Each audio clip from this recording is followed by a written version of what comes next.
Ohio and Indiana, that's likely to become another plague. We don't know how big it'll be, but it's growing real fast from 23 cases to 168 in a week. So it's likely that we're on the front edge of a pandemic that's out of date. Usually they don't start till October, which means this is going to be biggie, because it contains the lethal genes. Dr. Bill, here in the Dallas-Fort Worth area, we've had dozens, let's say a dozen in this county, 2 dozen here, or whatever, of the West Nile virus. Yes, West Nile is everywhere. It's in actually Colorado, it's in Texas, New Mexico, Oklahoma. And West Nile, you get it, and I've taken people in the hospital, you can die from this. It's really nasty. They're counting the deaths, not the number of people that got it, just the number of deaths in our area, because they don't know what to do with it. And it comes on very quickly. That's why I tell people preemptively be taking Nutridyne. What I do is take a whole dropper or half a dropper, and I put it on 3 or 4 times a day on my forearms. Some people want to put it in water or make a smoothie. I just put it on my arms because I know it's atomic, so it goes in so quickly. You put it on, you wait to see will there be a stain there, and the body always goes, I'm absorbing 100% of that. Boom! As soon as the alcohol vapor comes off your skin, the Nutridyne is just gone. And you look to see if there's a stain like the old style mercurochrome, which is mercury back when we were kids, or iodine. And it's not like your grandmother's iodine. This is completely different. By the way, I got a new report that iodoral, which is the one of the competitors that's been around for a long time, iodoral contains contaminants that are radioactive. Ours is 100% reagent-grade, non-radioactive crystalline iodine as a substrate to convert to the Edgar-Cayce diatomic iodine that your thyroid gland does through a very fancy metabolic process that we have found a way to generate it, or you have, John. And the product is an amazing biological augmenter of energetics, detoxification, and cellular function. Everybody and every pet, everyone should be on Nutridyne. Amazing. Again, we have specials today, 222-128-71, get it. We should have specials also, specials for those people living in Japan or downwind, because we haven't seen the worst of it at all. Fukushima will have an update with Christina Consolo in hour 3 coming up at the bottom of the hour. Thank you, John. We'll be back in a moment with John Moore, Ann Morrison, and Christina Consolo. Well, I've been listening to this for the past few hours. Got you the last part of hour number 2. Now we're going into the earth changes, and it's a commercial right now. He was talking about his Nutridyne, and he was talking about Shagas and all the terrible things that are going on now out there. And they're saying it's also in Texas. He's also saying there's leprosy on the rise again. And all types of terrible things coming up upon us. And then he was cut off by that guest of his, and he was trying to say that we're going into a pandemic on the H1N1 that has changed into the H3N something. It's that same virus, but it's recomboed now. And he's saying it's going to be a pandemic. So heads up, try to stay, hygienically clean for right now. Should always be, but I mean just extra. Because he's saying pandemics are going to start breaking out. Alright, so use this as like a radio program. Go through your paperwork if you need to. Clean your house. Don't stare at the screen, because the screen is not going to change, just so you know.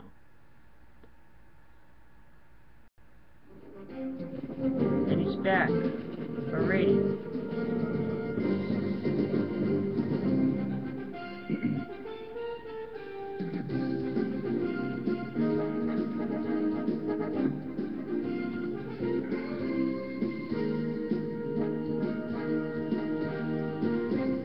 Welcome back to hour 3 of the NutriMedical Report for Friday, the 10th of August, and we have John Moore, It is a show 7 to 9 a.m. Monday to Friday Central Time on the Republic Network.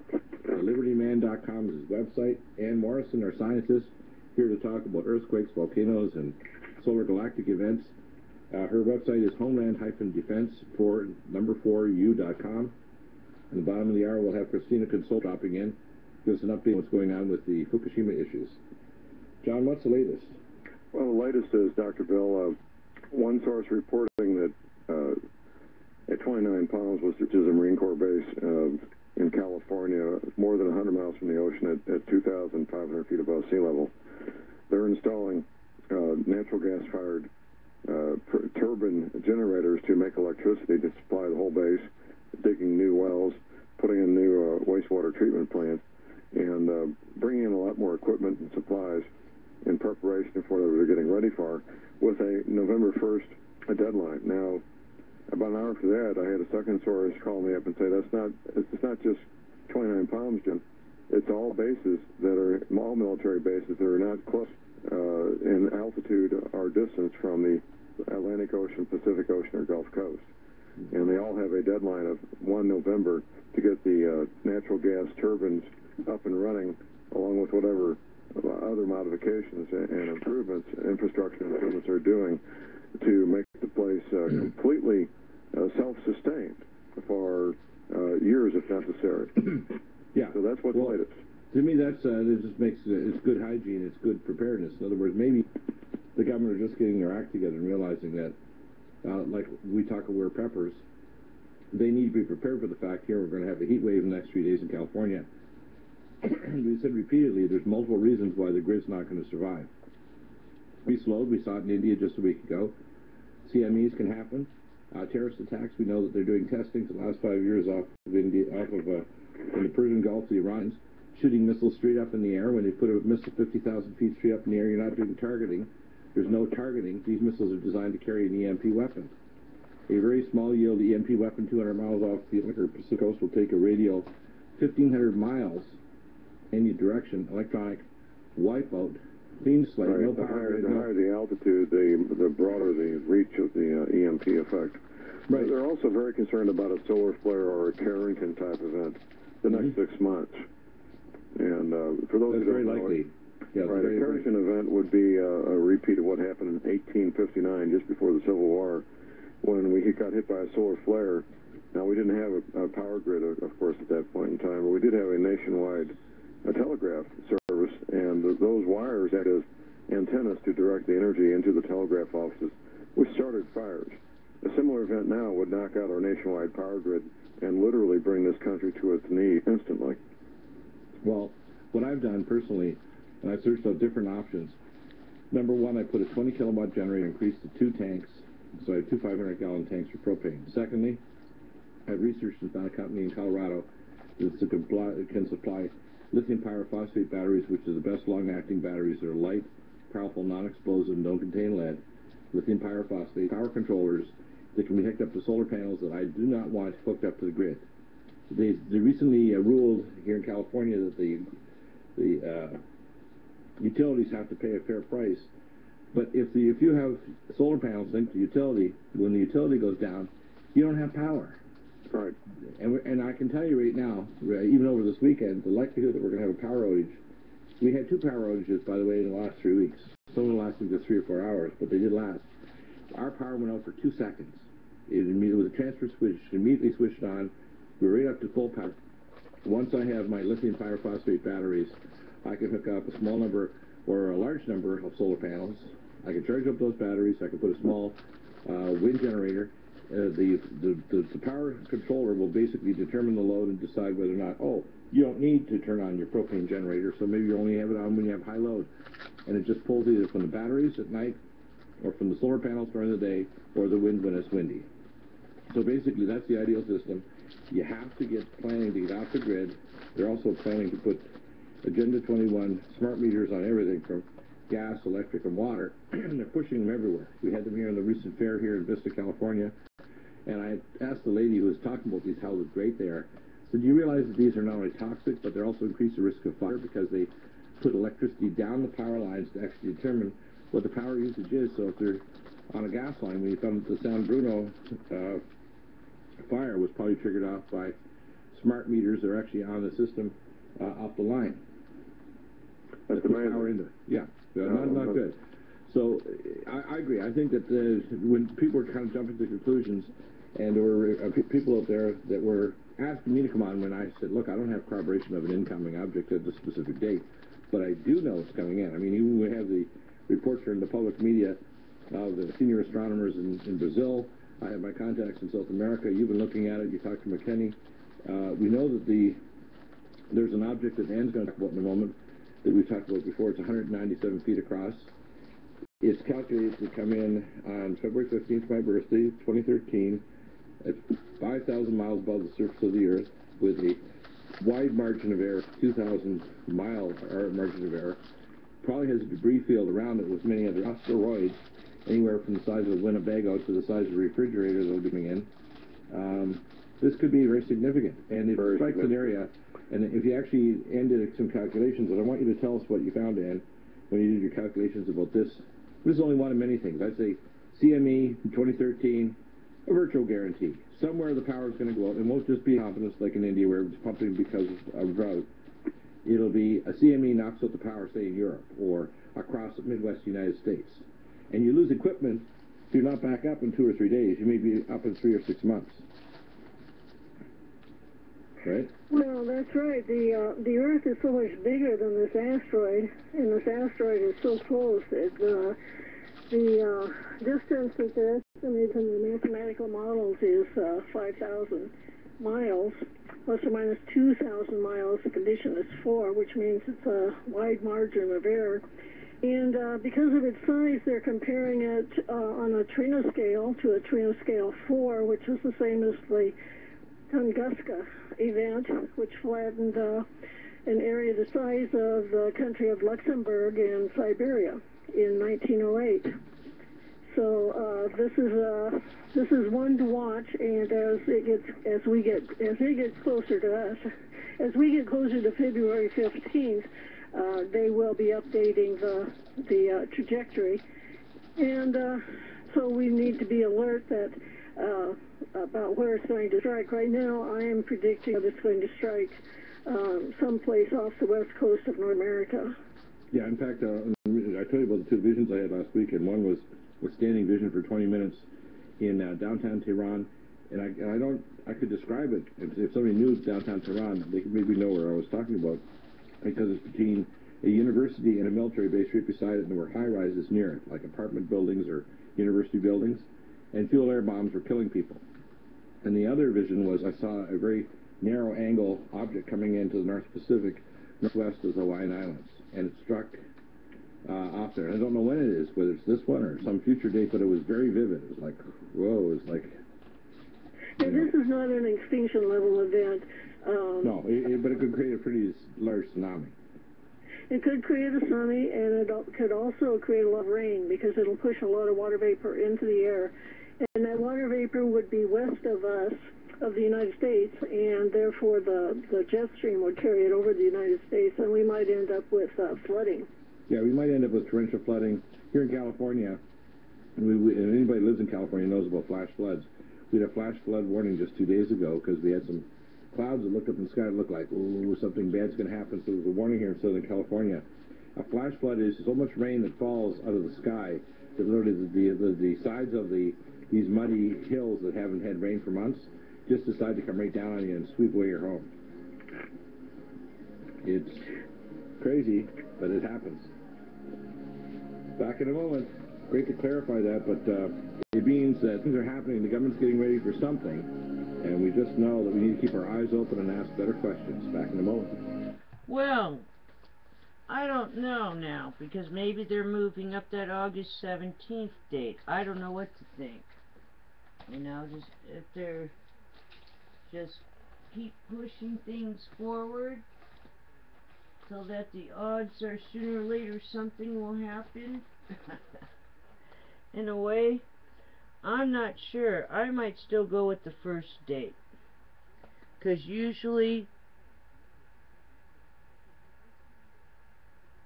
the first answer is the right answer. That's what we learned in college, when you had to when you weren't sure and you had to guess, it's usually the first answer is the right answer. So I don't know if someone told them that they should not, because of the amount of time, they didn't want to create an extreme panic. Maybe that's why they are saying this. Because I know last week, his guest, the same one that's on now, John, that's on now, sounded pretty freaked out to me. So I would still get ready. Don't panic. Maybe we have extra time, but I don't know. I'm not sure. I want to see if he reverts back to what they said before and makes mention, because it seems that's not really like him. I don't think, to all of a sudden act like they never said that, and they're pushing it forward a little bit. I can't read into it yet. I'm just giving you the heads up, you know, because I'm at sea level right now, starting to really seriously think about getting out of the way of whatever's coming. So, alrighty then, we're just gonna have to listen. Let's see if he's back. No, he's not back yet. Pushed it up to November 1st. Doesn't make sense. That's what I say. We'll see. That's all we can do. When they come back, we'll just listen to more things and see what happens. But remember, you don't stare at the screen. You could be doing stuff, like I'm doing stuff right now. I'm going through some paperwork that I need to go through. Let's see if he's back. Nope, Alex Jones commercial. On some kind of products. Okay. Delta Garden and Compost. Nope, still more commercials. I'll let you know when we're back. Oh yes. Is he back? Actively. Nope. Okay, it's a long commercial break, I guess.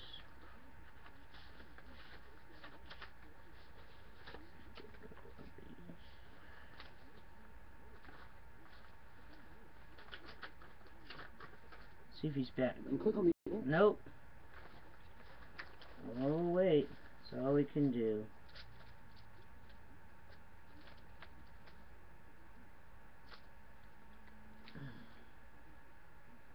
Food waste in about...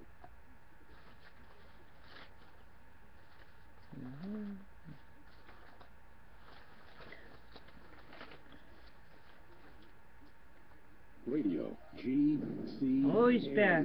Great Talk Radio starts here. Earthquake Central. Scientists required, and tell us what's going on. It's a double earthquake up in Yorba Linda, which is just about an hour north of here and near Santa Ana. 4 point something, and what does that mean? We also had an earthquake in the extension of the fault zone called the San Andreas Fault down in the Baja California in the Sea of Cortez.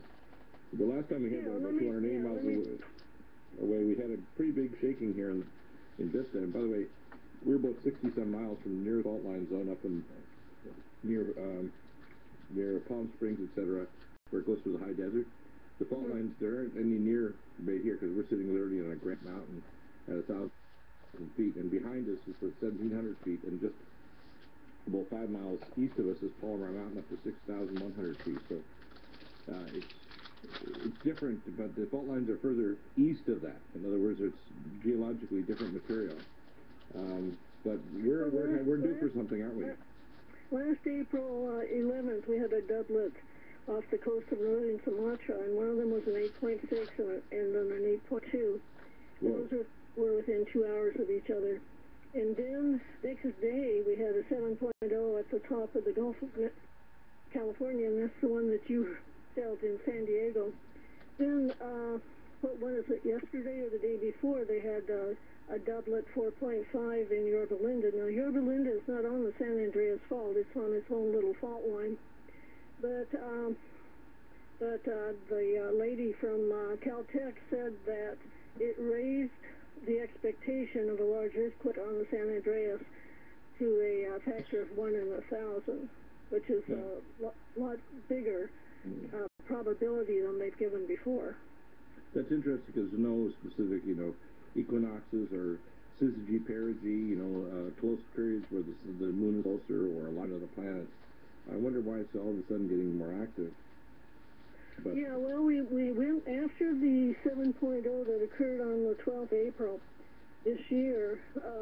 The number of earthquakes in a week dropped from 400 to 200, and those are earthquakes over 2.5 magnitude. And they've been steady around 200 for the last 4 months. And now just this last week, it started to go up. It's above 200. The highest I've seen is 225.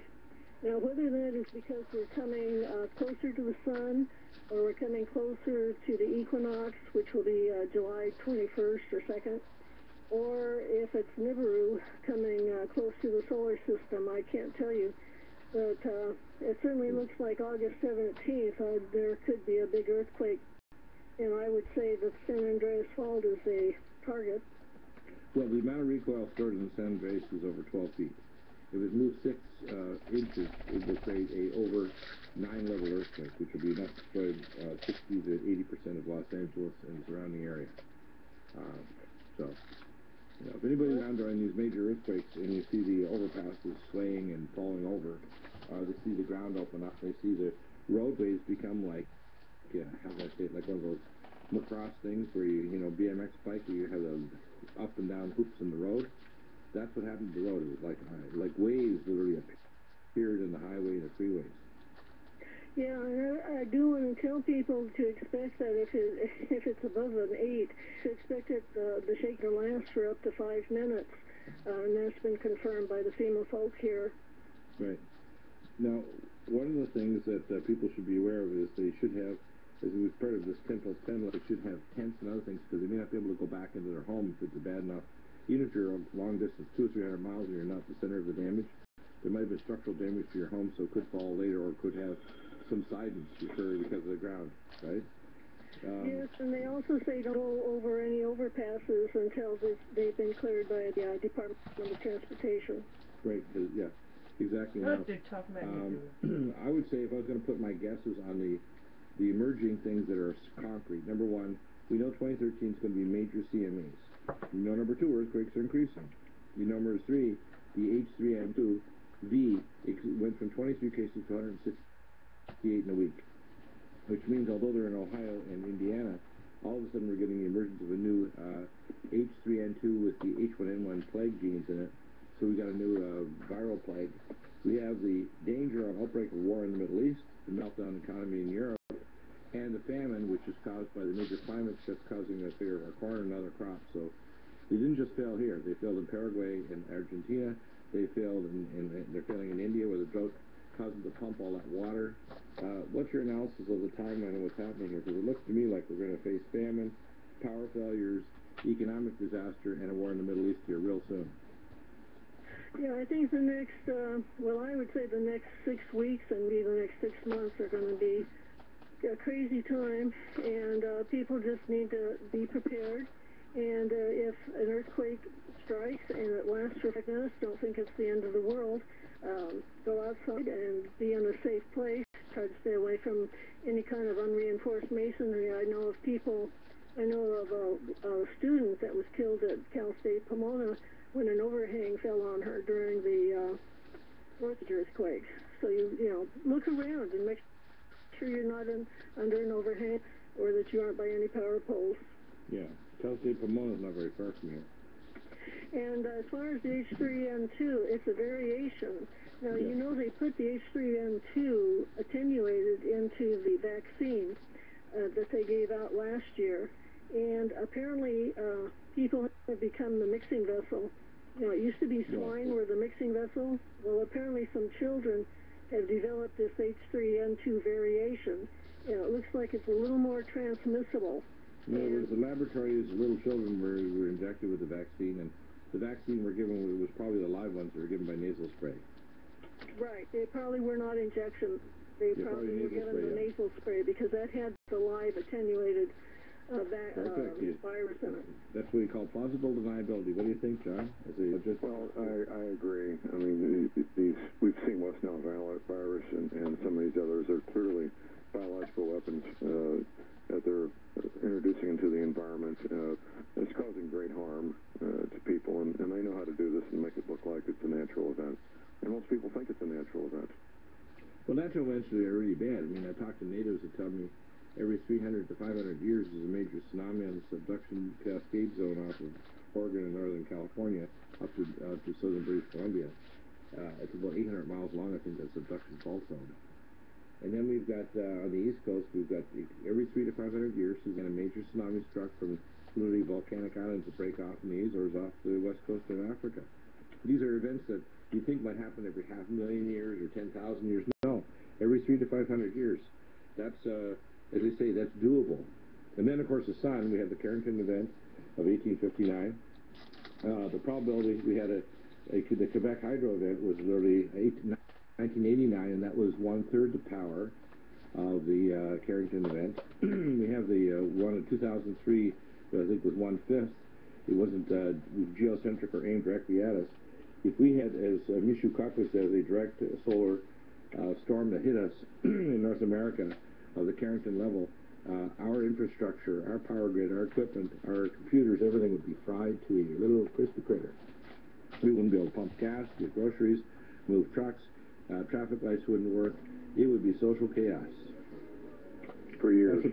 Not surprising that the military are smart enough to actually get their own generators and get ready with extra wells and so on, because guess what? Maybe somebody in the military is listening to the NUTRIMEDICAL Report and John Moore's show on Republic Radio.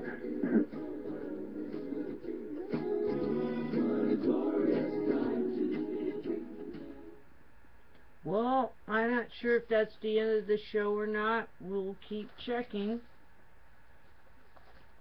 That's all we can do. Let's just keep checking.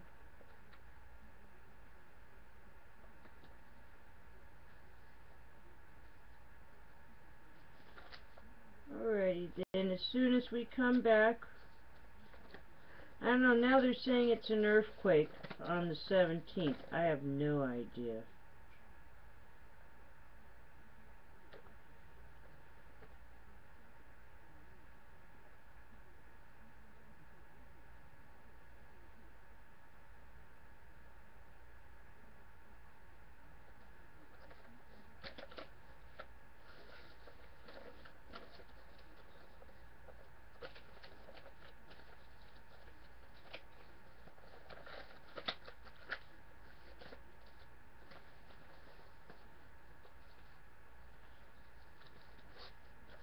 I don't know what's really going on. Well, we're waiting for them to come back again. That's all we can do.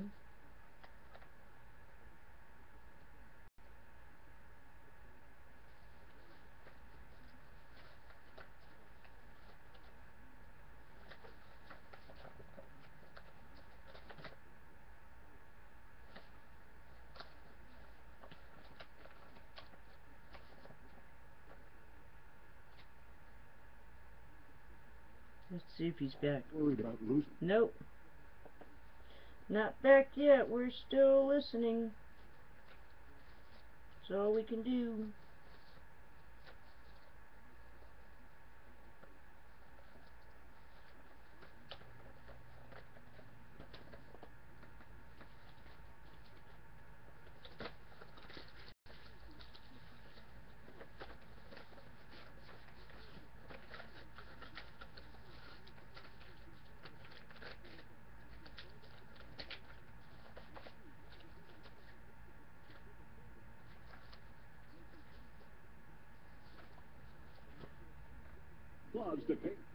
Well, not yet. Hang in there. Hang in there.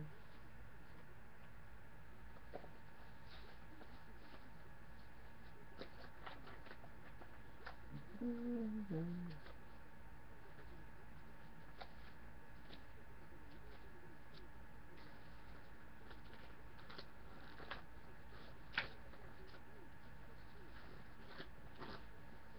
hopefully they'll have a little more information for us. Not sure yet what we're dealing with.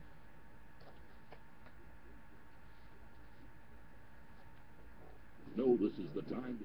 Nope. Stand by.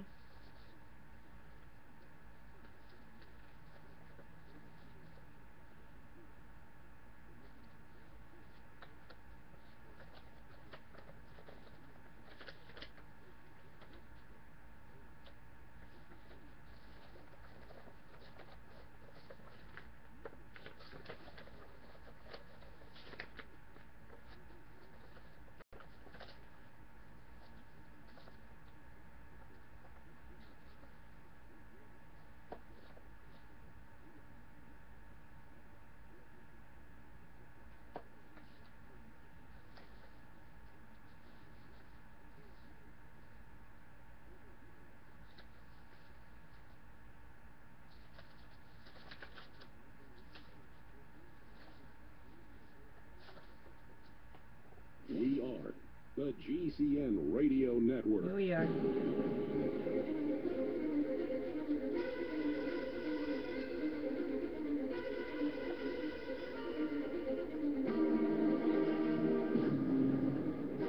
Welcome back to the NUTRIMEDICAL Report, and we've got lots of things going on right now. If you go to spaceweather.com, you can see that we're experiencing the Perseid meteor shower. That's PERSEID meteor shower. We're also seeing some very unusual aurora borealis activity, according to NOAA. And a slow-moving coronal mass ejection is causing a glancing over the Earth. Can you give us some more information about what's going on in terms of space weather?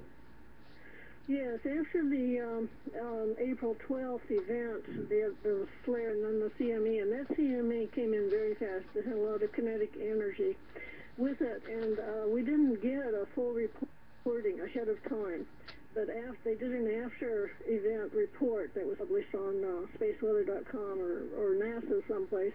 And what they said was that this particular CME that came in strobed the Earth with ultraviolet light to the extent that, and I believe this is true, NASA shows a picture of Iceland with the ice cap on it, and then 4 days later, the ice cap has been melted. It's changed state from a solid ice, which is the solid state of water, to the liquid state of water, which is water. And now whether it happened in 1 day or 2 days or 3 days, or we only have pictures for the first day and the fourth day. So how long it took it to do that, I don't know, and they don't know either. But it was a tremendous amount of energy that came down to the surface of the Earth with this flare. And there were other impacts with it. It created ground currents. It created some problems with the power plant. And CME effects included the magnets that you use to find out where you are. They fluctuated momentarily. So this was a CME that they didn't forecast ahead of time that it was going to have all these effects, but it did. And so we need to really be worried about a CME that would come in on the peak of spot cycle 24. Yeah, and I think that's coming up in the next 6 to 12 months. I would say there's about a 90% chance of a CME knocking off power somewhere in the northern hemisphere in the next 12 months. And it occurs anywhere, like Europe, North America, it's going to knock out the power, and it's not also going to make equipment get fried, step down transformers, power lines, etc.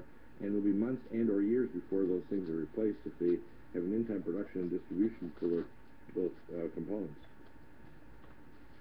Yeah, John can probably speak to that. Tell us about that, John, because we have a situation of preparedness where obviously the military is getting ready. I mean, they're giving themselves 6 months. The Department of Homeland Security's concern is the next 6 months, and they're giving themselves basically 3 months to get finished, the 1st of November. Yeah, they also have access to information we don't, but we can hypothesize what that may be. That's right, they don't. But we can, But knowing what we know is enough to motivate us and help us to stop our procrastination. And I know I procrastinate. I'm just like everybody else. And get up and get things done that have been procrastinating. And this is the time to do it. Well, you know what is maybe now that we have Christina is not able to make it today, let's go through our 10+ list again, so we can kind of get people up to speed on preparedness, and it may be worthwhile to do that. The first thing I tell people to do is get yourself spiritually prepared, because you may not be able to withstand the stress of what's going to happen, even despite all the other physical preparation you try to do, if you're not spiritually ready for what could happen, and how things can get way out of hand. Absolutely. I'm looking for my 10 list here. I think maybe I've got it. Yeah, I did. I've logged it in as well, and I'm going to do an update of the 10+ list because it needs a lot of work to update it to the most current situation, but I'll do it verbally or on the other. The first thing, of course, you always mention is we have our two BEV 200 pure water systems. They're in a tack box. You can carry them in the back of your truck. You have 12-volt batteries and run off your battery of your car, and that pump will actually create water cleaner than the still. That's the best system to have. It's better than the Berkey, the Cola Blue, or anything else. All you need is really pond water. And even if you use these other systems, you want to sterilize it, because you've got to make sure there's no toxic chemicals, radioisotopes, or other things, because you can assume if things go crazy, there has been a nuclear war, there is a lot of debris in the air from an asteroid strike, or there's a lot of other toxic garbage. For example, most people are aware that if the volcanoes go off in Iceland, they release a lot of radioactive material as well as fluoride, up to 200 parts per million, which are pretty toxic, and it basically acts as an exfoliant, destroyed crops across northern Europe, and we think was many of the factors that precipitated the French Revolution. So let's go down to the list. Water filters, and then number 2, 3. I lost track. Are we on break or not? No, we're on break. Okay. We're down to one 30 caliber rifle, 500 rounds of ammunition for each adult, and of course the training to go with it. Number 3, cast iron cook pots and skillets with cast iron lids, no glass lids. You can use them for a decade if they're properly taken care of. You need a truck or a heavy full-size van, preferably diesel, to carry people, supplies, and equipment. Next, heavy canvas tents or 4-season tents, not these lightweight nylon tents. They won't hold up with long use. Right. You may need shelter for yourself or for unexpected guests. Next, we have 900 pounds of grain per person per year. I am now suggesting a 2-year supply. 900 pounds of grain is the average a healthy adult will eat in 1 year. That is about 3 55-gallon drums full of grain. Wow. Properly stored so that when the weevils hatch out, they won't live in an oxygen-free environment. It's a comprehensive medical kit, and of course, the training to go with it. You're going to be your own paramedic, you're going to be your own cop, you're going to be your own fireman, you're going to be a lot of things, and without the equipment and the training, you could watch a loved one die in front of you from a fairly minor wound. Yeah, you need to be able to deal with a sucking wound where you break ribs and something gets crush injury and they get a pneumothorax. You got to deal with closed or open fractures. You got to deal with sterilizing wounds. You have to be able to know how to suture things together, and you have to have antipathogenics like our Alamed, Alamax, Silver 100, etc. Absolutely. Next on the list is, I would kind of generically, heavy leather high-top boots. Get your boots and trousers and hats and shoes and gloves where the farmers and the construction workers get theirs. Don't go to a sporting goods store. Their clothing and boots are meant for casual outdoor recreational use. They're not meant for long-term manual labor. They won't hold up. Yeah, I like the ones from, you can get the heavy, good ones from Cabela's, they're pretty good, or from, what's it called, Red Wing, is it? Is one of the... Red Wing is our military-grade boots. Can be very good. Then we have vacuum-packed heritage garden seeds. Learn how to do the gardening and get a good supply of heritage non-GMO garden seeds so you can save the seeds for the following year. Right. Vacuum-packed, of course. One book I recommend is Holly Deo's Dare to Prepare. It's a virtual encyclopedia of preparedness. It's very well done, and I do recommend it. Next, we have the Paratrooper bicycle. It's the only full-size folding mountain bike. It's used by the U.S. Army and the Marines. Available at my website, thelibertyman.com, and of course a hand crank AM/FM shortwave radio flashlight, cell phone charger with the weather band in there. The ones I sell at my website have all those features except the shortwave feature, but it is AM/FM weather band. a flashlight, and a phone charger, hand crank. Yeah, I usually recommend they also get some two-way walkie-talkies that go up to 50 to 75 miles. And if you can get a ham radio certification, that's a good idea, too. It is. And communications can be a matter of life and death.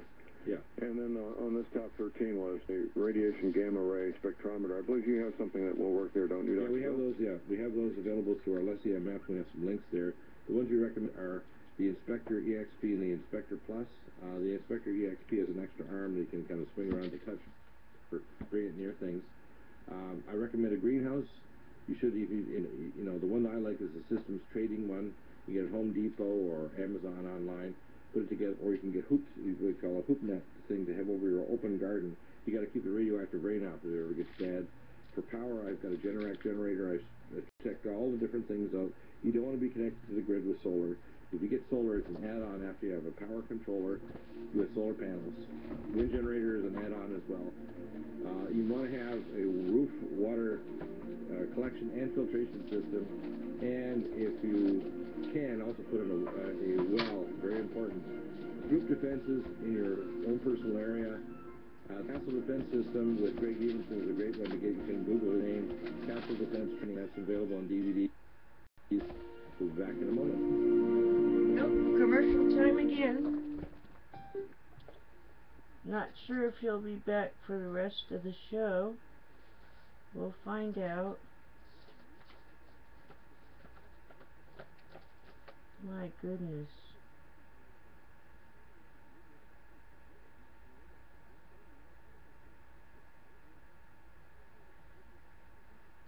Well, he gave some good preparativeness information.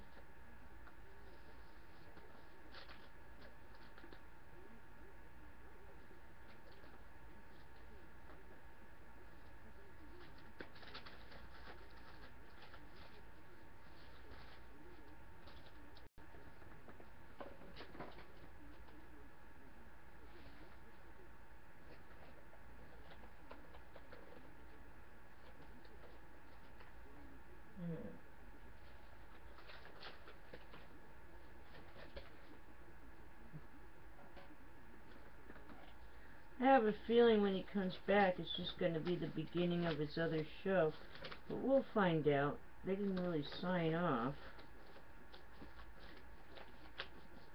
so we'll find out in a few minutes as we look through stuff.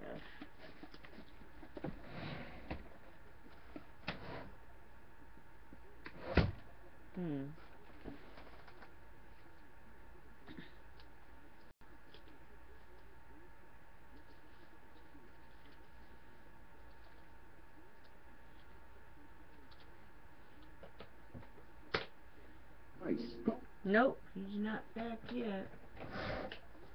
We're awaiting.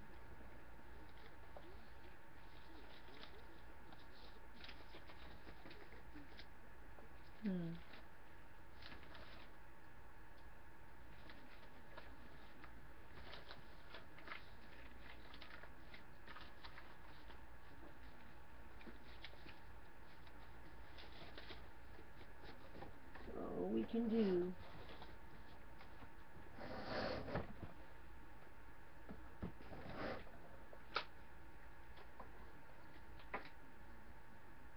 Let's see. Backup system in place. No.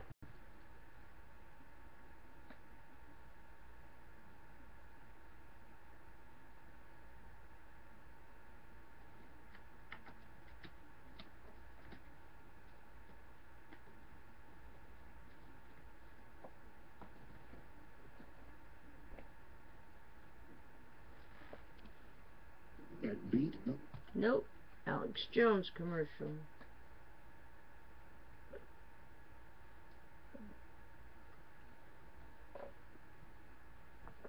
We're into our web. Nope. He should be back very soon. That's what I'm thinking.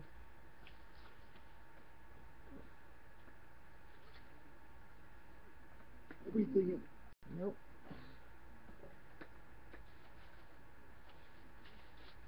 This is why it's best not to stare at the computer screen. You're just burning your eyes out. That's why I wear my sunglasses sometimes. Track.com. That's Nope.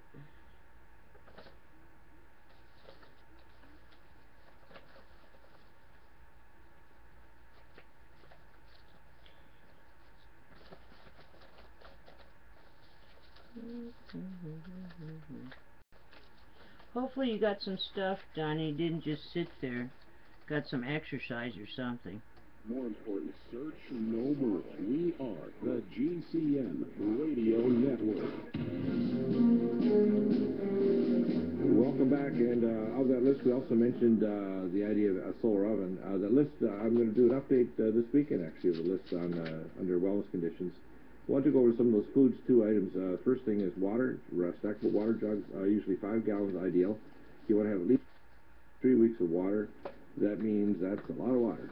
If you figure out a minimum of 5 gallons per person per day.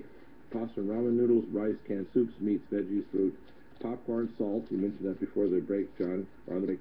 Spices for cooking, condensed milk, cereal, beef jerky, turkey jerky, grains, ancient grains, whole grains. You mentioned the 900 pounds of grains earlier. Cooking oil, I recommend coconut oil and or butter buds for cooking.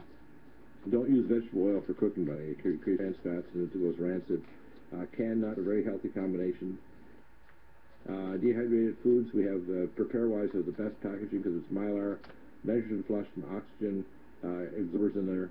Dried fruits, honey, cane sugar, baking essentials, baking powder, sugar, yeast, dehydrated juice powders, almond and peanut butter. They last a lot for years. Salts and condiments for meals, baby food, specialty children's food, and pet food, because you don't want to forget your pets when this happens. They have lots, always right have 2 or 3 bags of dog food, but you might want to have a lot more than that. You want to make sure you can, if you want to get it in containers yourself, flush it with nitrogen, and you can store it for long periods of time. Now, be sure and take care of the pets. It's something a lot of people overlook is making sure that cats and dogs and whatever have enough food. Yeah, exactly. Yeah, they can't just live on scraps from whatever.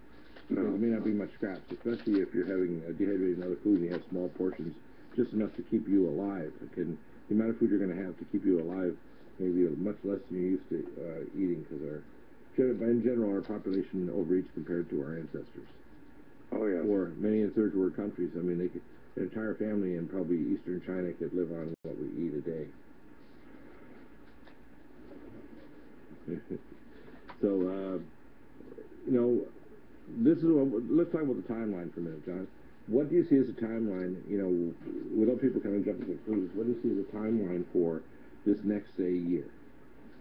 Well, I see the government in a hurry to get their preparations done by the 1st November. Right. And they're making some declarations inside the DHS that they're concerned that between now and February, 6 months, that there could be a coronal mass ejection that would knock out the power grid. Yeah, I think that there's virtually, I would say, a 90% chance that in the next year we're going to have a major damage to the power grid somewhere in the northern hemisphere. 90%, not up to 5 or 10%, 90% chance. I say there's probably like a 5 or 10% chance of some asteroid coming down that could be bigger than a refrigerator or a Winnebago, that may be part of the debris field. It's going to be scary when this thing, this 2012 DA-14 comes by on my birthday next February, hoping that it won't ruin the birthday party. And hoping that we won't have fragments large enough to strike the Pacific and start a tsunami, or to cause a major rainfall that will cause, mudslides and other things here in California, around the world. The biggest thing I see also happening is something that's right in front of our face: famine, extreme weather. The hottest July on American history record, the hottest 7 months on American record. And people say, "Oh, it's further proof of global warming." I'm thinking, well, yes, but not the way they think. Why? Not the way they think. Yeah. And the problem is also we don't realize it's much hotter. We're getting tremendously higher ultraviolet light. The UV ratings, how high are they, Ann? Because we're seeing ratings in Phoenix and elsewhere that have never been seen before. Well, they've been up to 12 off and on in Phoenix, and here in the St. Louis area they've been up to 10 and 10 plus. So it's a real problem. The atmosphere is getting thinner, and so the UV comes through the ozone holes and it reaches the surface. It's already almost 10 to 3, and believe it or not, UV level here live in California, because I have a special weather service that actually is linked directly to my computer, is already still at 8 and very high at literally 10 to 3 or 9 minutes to 3 o'clock Pacific time.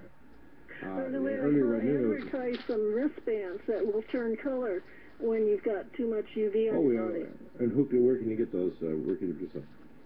I don't know. I just saw them advertised. I didn't see them advertised. I just saw a segment on them on KTLA 5. Probably can go and search on Amazon. It's a place where you can buy anything in the universe. Pretty much. Well, I think they were selling for people on the beach, so they might be in swimwear. By the way, and my other thing that I wanted to add to that 3+ list that's going to be there is, I think, the idea to not throw what we call food. You call you've cooked a lot of food, and you say, I can't eat those chicken, this or that. Slice it and put it in your dehydrator and store it in the dehydration mylar bag. Getting a dehydrator is a really good piece of equipment to have for all the preppers. Well, timeline I see happening is we're going to have an election which Obama's going to try to steal, or they have disasters they're going to try to make the best of, whether it's the flood, avian flu, or a bank holiday, or God knows what. I expect that even if Romney doesn't pull a rabbit out of a hat and actually do what he's supposed to do, because there's people protesting how poorly he's running this election. If we do get stuck with another term of Obama, his presidency will be disputed even on the voter rolls in Arizona and elsewhere. Romney, if he comes back, will have to come back very conservative with somebody like Ryan or somebody else from the Tea Party movement like Sarah Palin. We're going to start seeing the move toward what I call austerity on top of the idea of some of the good things. I think the austerity fascism is not a good thing because it'll contract credit further. And you're not going to solve the problem with just taxes. You need to actually wipe off debt off the banks. You stop printing money like it's going out of style and loaning it to countries, including oil countries and Europe and so on, like it's, we're the printing press for the planet, which is craziness. We also need to stop foreign wars. It's obvious that the powers that be want to get us embroiled into a war in Syria and Iran, which means more of our ships will go to the bottom of the Mediterranean because the Russians have given advanced weapons, and the Syrians don't want to start a war because they know that, by and large, yes, they'll cause us a lot of trouble, but we'll just destroy them. And there we go. Sun protection, UV exposure wristbands. 14 for $16. What, 14 for $16? That's a good deal. Where do you buy them? It's on Amazon. Oh yeah, really? Wow. You did. Yeah, you followed advice. Is it reusable? No, I'm just... Okay, so, John, I want to ask you kind of a completely different question. When you brought all these stories out, and you have a very balanced approach as a forensic investigator journalist, were you a little bit accosted by a lot of people, including Kerry Cassidy, who went up and said, oh yeah, DEAGLE reported this, and John Moore reported that, and it's all going to happen? Thinking, no, you took a balanced approach. You said, we're getting this from multiple sources. My balanced reports ends up being misinterpreted. Exactly, the same as here. Yeah. What I tell people is, check it out yourself, and after you check it out, go and pray. Right. We know that at the very least what's happening is the government's preparing for something real bad, and they're spending tons of our money to do it. They're also not telling the public what's going on, whether it's the radiation from Fukushima, the danger of earthquake on San Andreas, or anything else going on. We know that by and large the population are in la-la land. They're not prepared for having 3 weeks water, food, self-protection. They're not prepared for anything. I mean, if the power went out and even if the water goes, and people don't understand this in the cities, the water authority has to stop putting out water because the toilets of all the toilets in the city and your pipes to your home will back up with sewage because they can't process the sewage treatment plants. So the problem is not just the water problem. The problem is your home will become a septic sewer backup place. So here in the country where we have septic fields, we're fine. We'll have plenty of water. They can keep pumping the water. We'll be fine. But if you're in the city, oh my God. So one of the first things I tell people, if you're living in a big city in 2012, you need to get out. You need to get out to the periphery. You need to also start making plans. Exactly. Answering Ann's question, they're one-time use one time and throw them away. Yeah, I'm sure they change color and get fried like they do. Radio does start in the out street purple, card, right? and when they're light pink, you get more protection when they turn yellow. You get out of the sun or cover up. Yes. In other words, when they turn pink, you're going to turn red. So, anything to add, Ann, in this situation? Because we had a little more time this week to kind of focus on these issues and kind of bring out the truth for people. Well, I cannot impress on people how disastrous a Carrington event would be, and the government seems to be preparing for that. They've created bunkers for their continuity of government people. But they didn't the power grids. Lisa Murkowski, the senator, blocked the bill passed by Congress, and the Senate otherwise would have passed it without Lisa Murkowski blocking it for a green energy bill 3 years ago. Congress needs to not be back in summer vacation. It needs to be back in session to deal with all these issues like Iran, Syria, the drought across America, and the financial meltdown in Europe. This is craziness. It's not time to be home watching the Olympics or barbecuing in the backyard or shaking hands and kissing babies. It's the time to actually do their job. Absolutely. Well, amazing. It was fun. This is the Liberty Man signing off. Again, the LibertyMan.com is the website, 7 to 9 a.m., Monday to Friday on the Republic Radio. Ken Morrison, our scientist, Homeland-Defense4U.com. We'll be back again on Monday, race to the weekend, Sunday evening encore. Hi, this is Ken Anderson. That was the NUTRIMEDICAL report for August 10th, 2012, Friday, which is today. Alrighty then. Now that we're going into it's the middle of the night, we're actually going into the 11th, but that was a repeat of the show. I'll try to upload this for you.